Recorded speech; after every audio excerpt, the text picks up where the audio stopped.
Okay, so I finally managed to watch A Clown in a Cornfield. And it's been a long journey to get me to watch this film. So let's start this journey off, just to explain how the journey started. So, beginning of the year, I was in a charity shop and I stumbled across this book, Clown in a Cornfield. And I read the blurb on the back and I thought, that sounds pretty good. Like the idea of like a psycho clown stalking some kids and using the whole like social media and YouTube style thing with it and all that.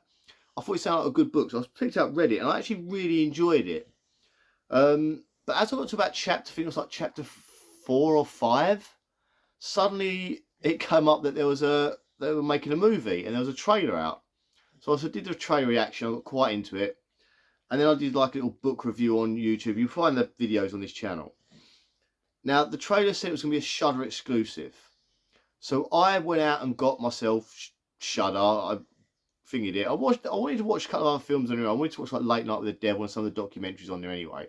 So I got Late Night with the Devil and watched that on Shudder and enjoyed that. And I was waiting for Clown in a Cornfield to come out. And then I found out it wasn't coming on Shudder. It was going to go on cinemas, but only selected cinemas and only for a short run. None of these cinemas were near me. It was like the Odeon that had gone and things like that. And it was nowhere near me. So I had to sit and wait for the DVD to come out, which I did. So it took a long time for me to watch. I've only just now got this movie. It only came out, it was the 21st September in the UK, so I've only just managed to watch this movie. And was it worth the wait? I've got to say it was an enjoyable movie. I did enjoy the movie, but the book is way better. And the reason the book is way better is because the book catches a vibe, especially during the sort of like start of the clown killings, that makes me feel like a high school shooting. Whenever I see the footage of American high school shootings, whenever I watch like Bowling for Columbine and saw the footage in that, and there's like a film I watched a while ago about a high school shooting, it gives you a weird feeling of like powerlessness and like it's the kids getting killed basically. And when I read the book, I kind of got that feeling, especially when the killings start, when the clown starts doing its business. And I was like, that's a brilliant thing. But the film doesn't capture that. The film, it kind of like, it wants to be funny in places. It wants to be like, trying to sort of like talk about the world. It's kind of trying to be woke in places as well. And like sometimes I think it doesn't need to be. But like they obviously decided to go with that with this film. And essentially I was kind of like disappointed by the film because of these things. Which is weird, because I don't mind these things in the film. But this one disappointed me a bit because I kind of wanted that same feeling from this film that I got from reading the book. Also, they miss out major parts of the book which mean more to the story. Like the character of Cole, we know that his sister dies in the film, but in the book, the first chapter is his sister dying and how that happens and how Cole is kind of, in a roundabout way, responsible for it because he's a guy that does YouTube videos. In the film, they make it look like they only make YouTube videos about friendo and like silly little things. But in reality, they make like these crazy prank YouTube videos and crazy like, I'm going to jump off a cliff and YouTube videos. And the sister trying to impress everyone like his brother's friends, jumps off a cliff, whacks her head and dies. So Cole's kind of responsible. So that means what happens at the end with the dad and all the stuff like that means more. Now, this video will have spoilers, so if you have not seen Clown in the Cornfield, you do not want it ruined. That was my dog knocking the camera. Then please like go away, watch Clown in the Cornfield, come back, and then we'll talk a bit more. So we're going to get straight into this now, and we are going to be spoiler talking pretty much from the beginning, from now on in. So yeah, so the reason Cole's dad has an issue with him is because of the death of the daughter. And the fact that he's kind of been doing these prank videos with his friends. He's burnt down, while doing a sort of prank video, he kind of burnt down the syrup making factory. It was a massive like industry in the town. It's obviously cost a lot of stuff. And you think Cole's responsible for that. So the dad's really on his son, which is why when the end of the film happens, we work out what's been going on. So what is this film about? So we're going to talk more about the film. We'll jump into bits of the book as we go along. So this film is about a father and a daughter moving to a town. They've come from big city Philadelphia to this town, small little town, and it's about the daughter trying to fit in. So the dad's the doctor, so he's already needed in the town. He's kind of fitting in already, and the daughter, she's like the mum died, alcoholism killed the mum, so she's kind of like resentful. So my dog's eating, so I'm trying to check what he's eating. Sorry, it's nothing serious. So yeah, the mum's alcoholism was what's killed her. So the daughter's kind of like not happy. She's kind of like way, and she basically starts to befriends this group of kids in town. And it's Cole and his friends that are sort of like the YouTube people that are got millions of subscribers and followers and all that sort of stuff. And they're kind of doing videos that kind of irritating the town, and the whole town kind of doesn't like this little group of kids.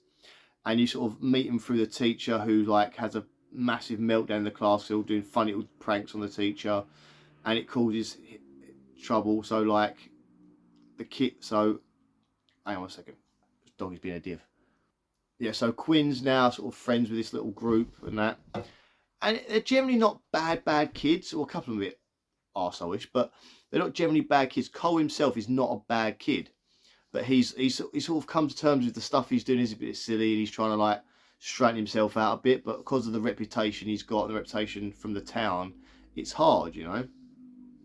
So Quinn is like befriending him, and there's a bit of a romantic sort of thing sort of going on, but they end up, to try and cut a long story short, they go to this party in this cornfield, and this clown comes out of nowhere and kills someone, and then suddenly there's like loads of clowns and they're attacking people.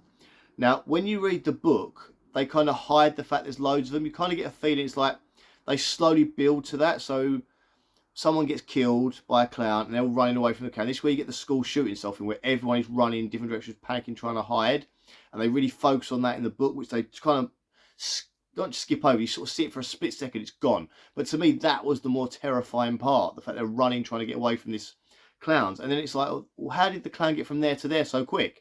Because they go running one day, so there's a clown on the other side, and he's like holding a different way. They're like, how did he get there so quick? And then they work out so that there's more than one, but they don't know how many. And then you slowly start to piece together who the clowns are. And it's just crazy. It basically turns out the town have all got together, dressed up as Friendo, which is the mascot for this syrup company. It's kind of the mascot for the town. And have just tried to slaughter kids, because they blame this next generation as being like bad generation and not being a good generation. So they just try, the whole town decided to slaughter kids. And you find out it's been led by Cole's father, who's still massively grieving over the death of his daughter and blaming his son for it.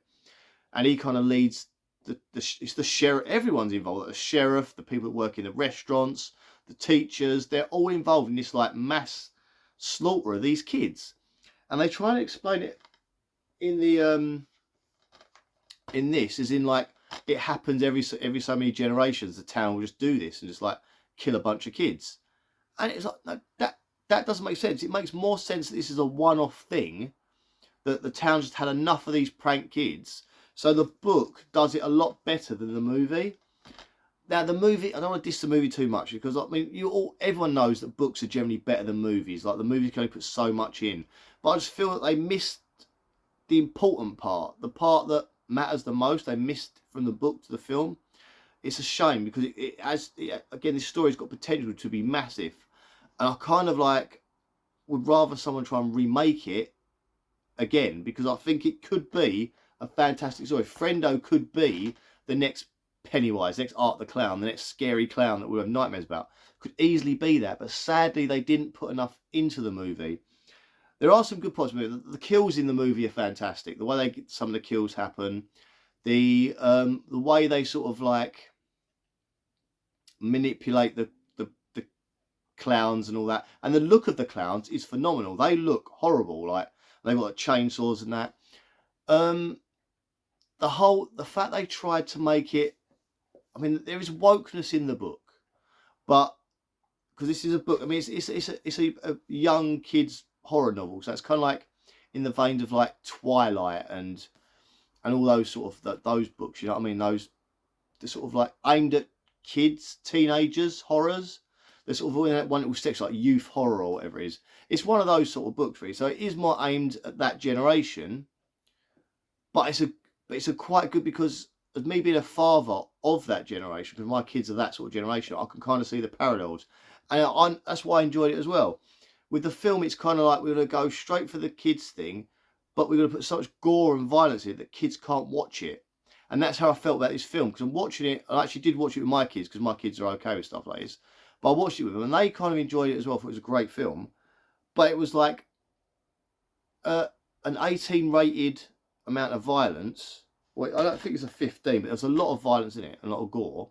Yet the story was very much aimed at the pre-teen generation and the sort of younger teens, like your 13, 14-year-olds. So I was kind of like, I think the film didn't know where it was aiming for, because it's a 15 film, so obviously older 15, but younger 15s would have liked the story more. I think the older teens, you know what I mean? That's just the way I feel. Like the Twilight films, much like the Twilight films, younger teens love those movies, and it's kind of like they missed the boat with this one.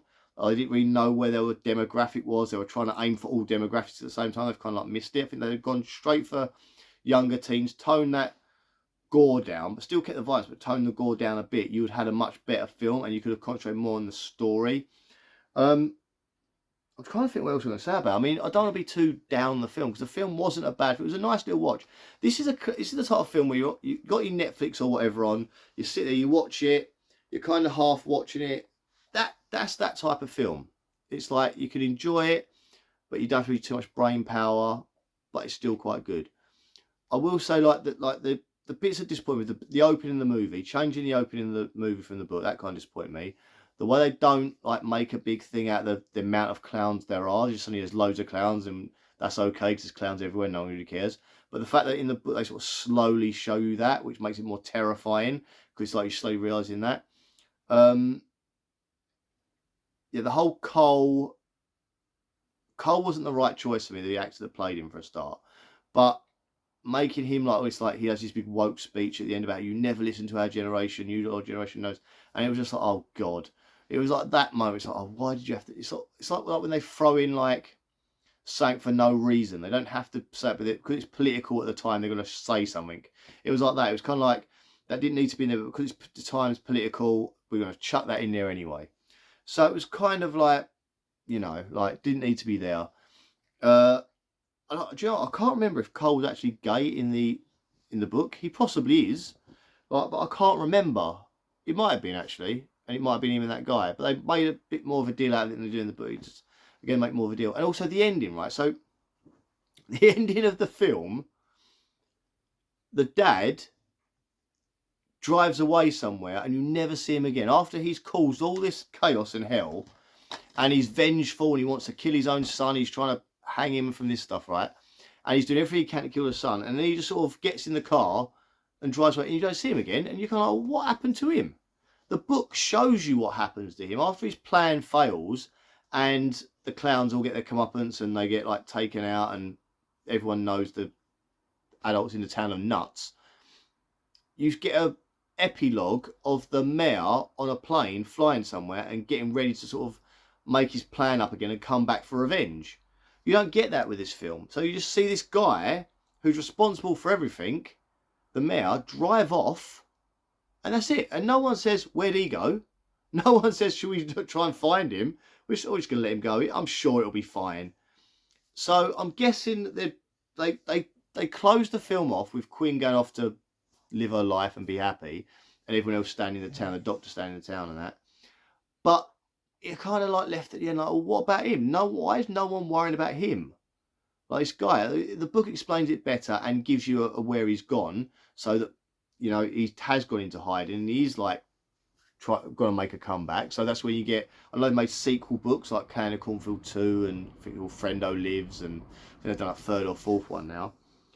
The film ends itself a bit better. So it's like, well, we're not going to mention Friendo. We're not going to mention there's going to be a sequel. I think just in case it doesn't do well. And I've heard it's not had a lot of great reviews. But it ain't a bad film. It's just that I think if you've read the book, I think a lot of people that went to see this read this and was like very disappointed, and also a lot of people that saw the scary clown was expecting maybe a bit more of a terrifiery thing, maybe a bit more. I know, it's like, as I said, it's like the scary stuff and the violent stuff was quite strong. And the comedy was kind of in there, a little sprinkled in, but it didn't feel like there was enough comedy to make it a comedy horror. There's a few funny moments. But I will say, like, again, the positives are the kills. They've got some very imaginative kills, especially as the clown first starts killing people. The scene where he's got the guy who's doing the bench pressing.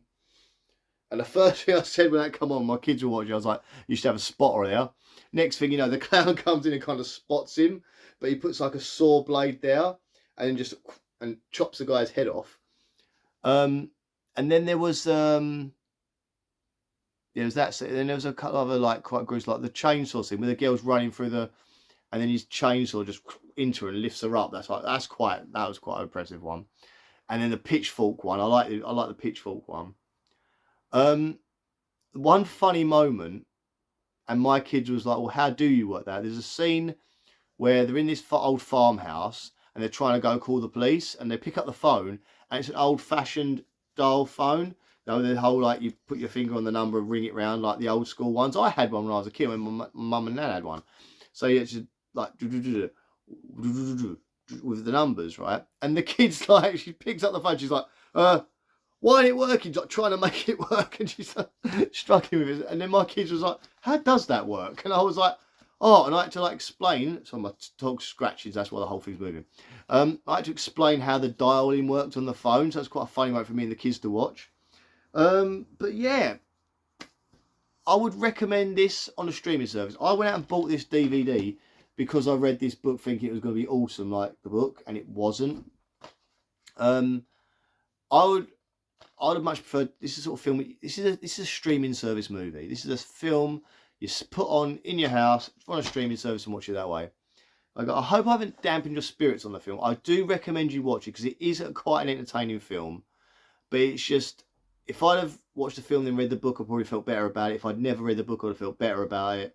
It's much like, I'm trying to compare it to, like Stephen King things, right? Like, I don't want to compare, Adam Caesar to Stephen King, but Stephen King, like, you read his books, you're like, whoa, and then you go watch the films, you're like, oh, it's very similar. Like, if you read the book Carrie, it's such a great book. It's all done like news reports and stuff, and Carrie herself is described very differently, and at the end she just massacres the entire town.